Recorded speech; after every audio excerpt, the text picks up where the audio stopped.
Joining us now is a man who, in his 10 years in the NFL, he's been All-Pro, 8 of them, and a Pro Bowler, 8 of them. Absolute legend, superstar, future Hall of Famer, newest member of the Los Angeles Rams in a negotiation that he did himself. Ladies and gentlemen, number 45 for the Rams, Bobby Wagner. Yeah!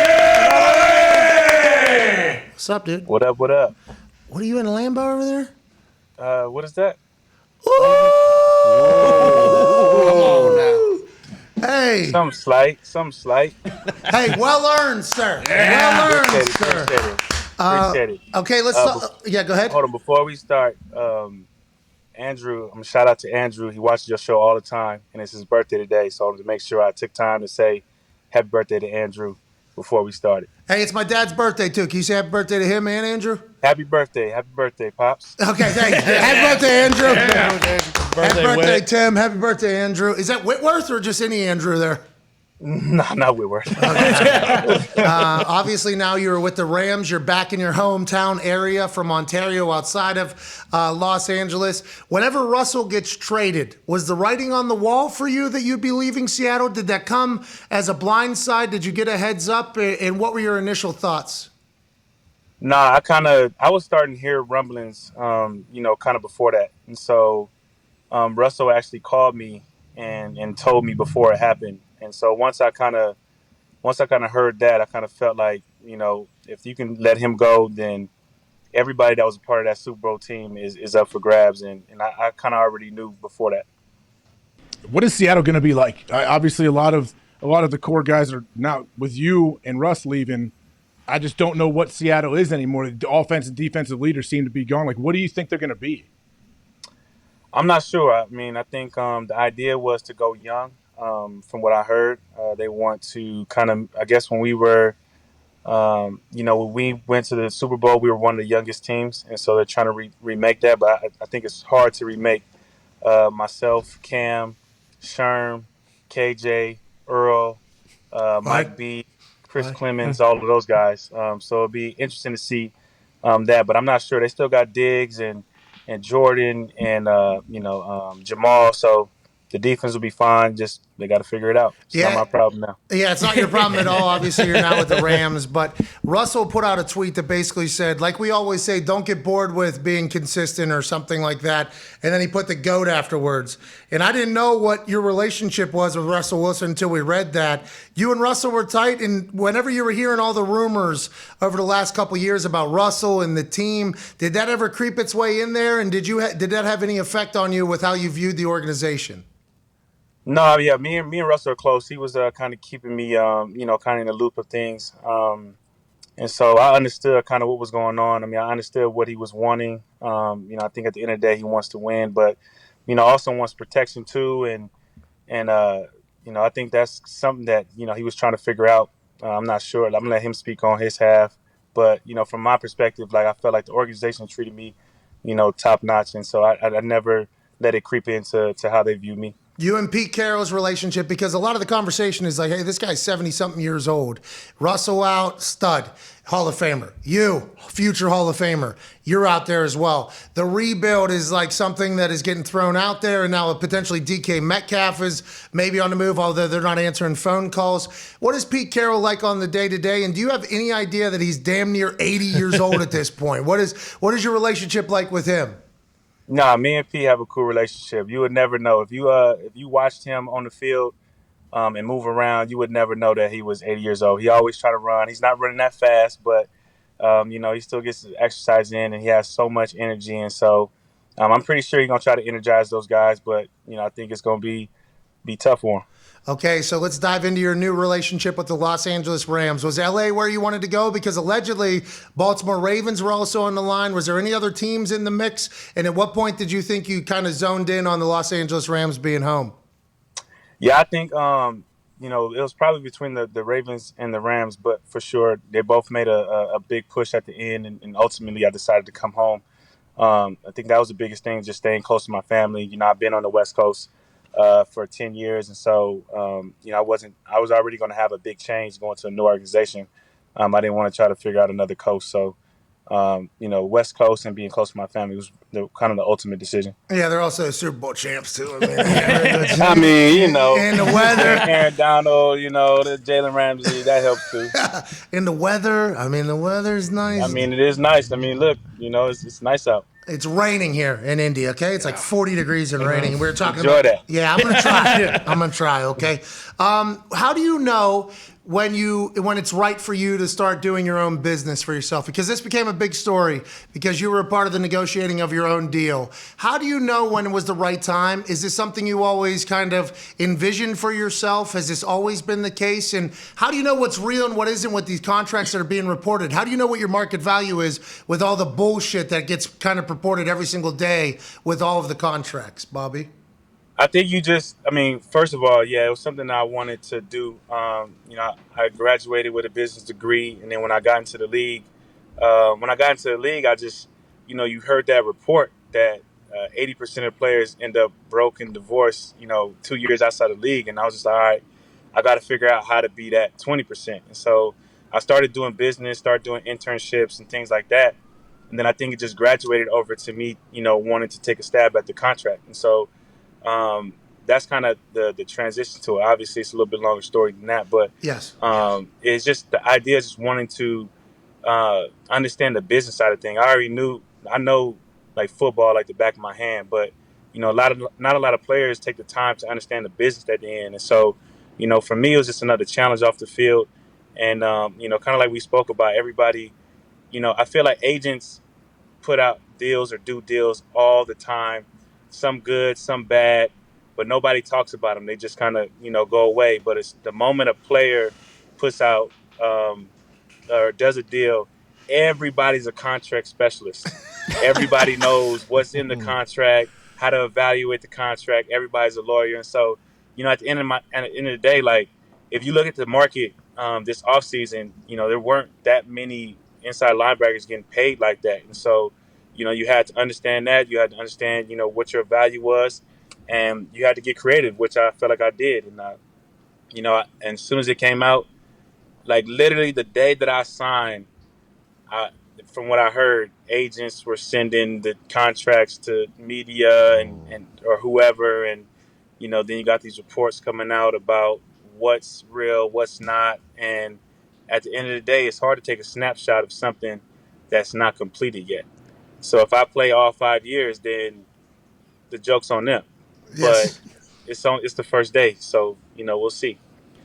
I read something early on in the process. Did you have to reach out to teams to let them know that you're representing yourself and that you were the one to contact, not an agent? Yeah, because normally how the process goes, like when a team wants you, they have like a list of all the players, and next to the players' names is their agent and their numbers. And so, if you go to my name, it's probably nobody. And so I had to reach out to all the GMs and just kind of, shoot them, let them know my email address and let them know my phone number and remind them that I was representing myself. When you're negotiating with Les Snead over there, who hates picks and loves OGs that are going to be Hall of Famers like you, how's that conversation go? Do you come in there and say, hey, at least this has to happen? They say we have this, because allegedly reports were Aaron Donald is also something that they have to work through, and you understood that, and obviously there's $10 million, there's incentives, there's a 5-year deal in there. How did that go with Les? And I assume he had to earn your trust in the middle of that negotiation as well, because that's a big deal. Yeah, I think it was both sides. Like both sides had to earn the trust. And I think the biggest thing too was, and the hardest thing throughout this whole process was to get teams to just send over offers. They, because they value me so high and feel like I'm such a good player, they didn't want to send an offer over that was offensive. And so I was just like, look, Smart. like it's business. Like you're not talking to the player, Bobby. You're talking to the agent, Bobby. So let's try to do work. And so. The conversation was cool. Like I said, I understood, they were kind of tight with cap, and I understood that, that we were going to have to get creative. But, if LA was the place that I wanted to be and my family was excited about me coming back, we was able to get creative and we was able to figure this out. It's kind of funny because in 2012, I remember going. Like I was getting ready to get up to use the bathroom, and on my way to the bathroom, I get a phone call, and it's the linebacker coach for the Rams, and they basically was just like, hey, Bobby, we're about to, after Seattle picks you, we're about to pick you. And I was like, okay, cool. So I'm getting ready to go tell my family, and then Seattle picks me. So I originally, this whole journey, I thought I was going to be a Ram originally, and it just came full circle.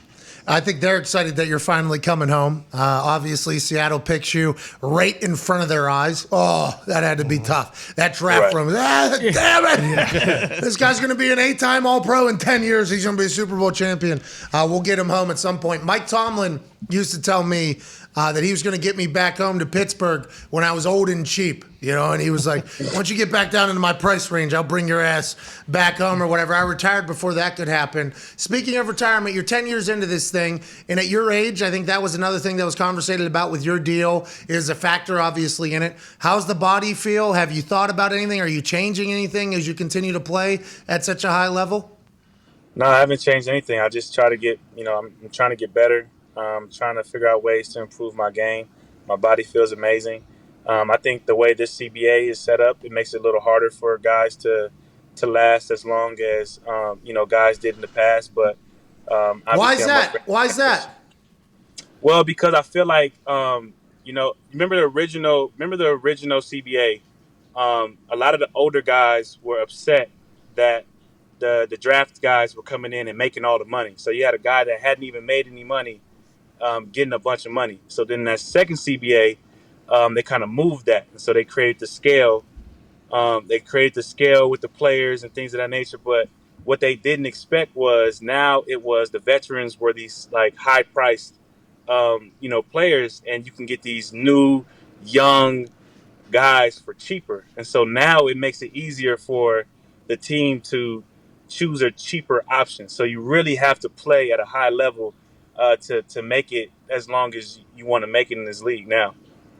That's such a good business mind, by the way. And you have to think about that as you're negotiating the contract, too. Like, what is a price? Sure. What is a price where if I happen to get, not that you haven't missed a game since like 2016. I mean, there is like or you only missed 2 games since 2016. I think you have like 1,000 somehow tackles. Yeah, here it is. Most tackles of any active. I think I went to 45 already.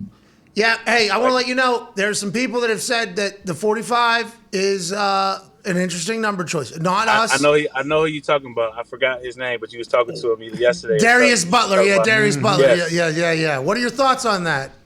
I mean, it's all good. Let me get out there first. It's all. He looking at all edited photos so far. You know what I mean? I haven't even put the jersey on yet. Yeah, and new uniforms too in that SoFi Stadium. Oh.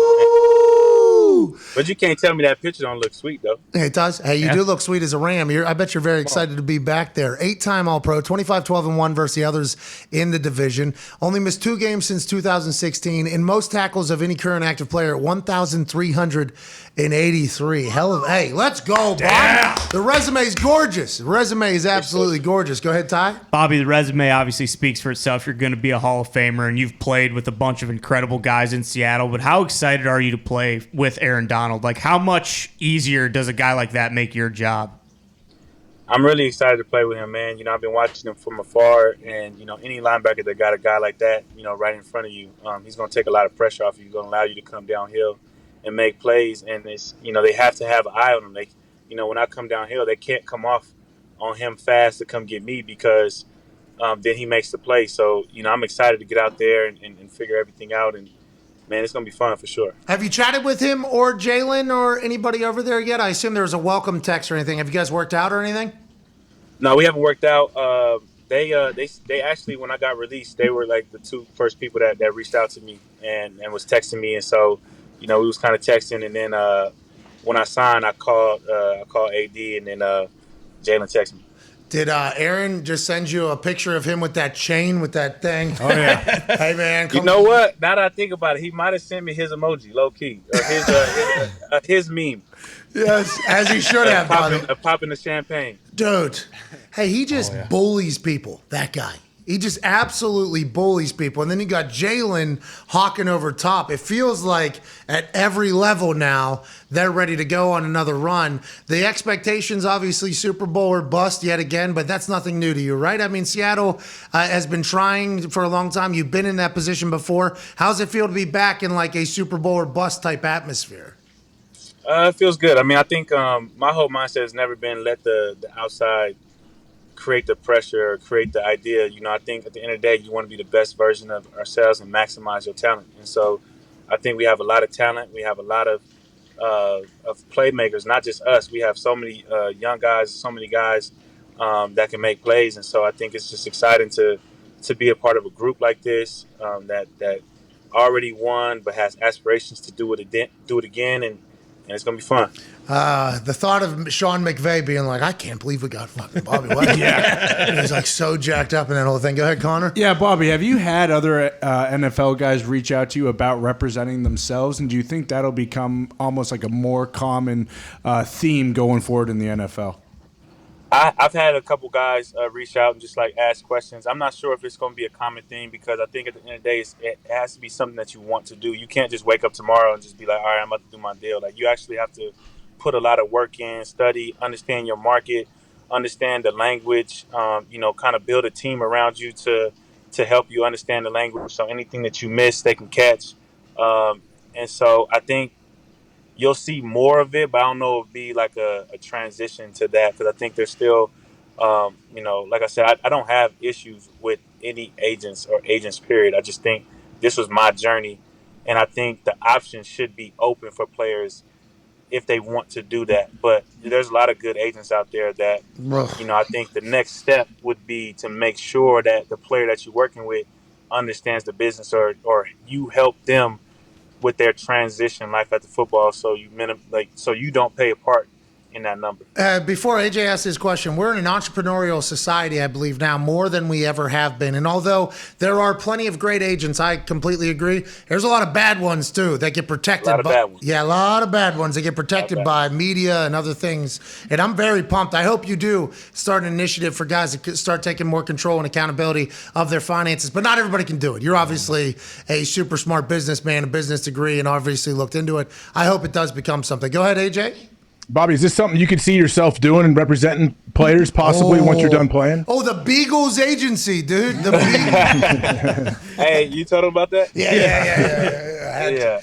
I try to text him, man, and Siri just put Beagles or something. I'm like, how did but no, I don't know if I have any aspirations. Not at this moment. I think my aspirations is trying to be, a president of a team or, potentially own a team. So, I think all of this is working towards that, but I'm an open book. So, like, if anybody ever reaches out to me and wants me to help them, I'm definitely open to kind of guiding them through. But I think this is me representing myself is probably as far as I go. You saying?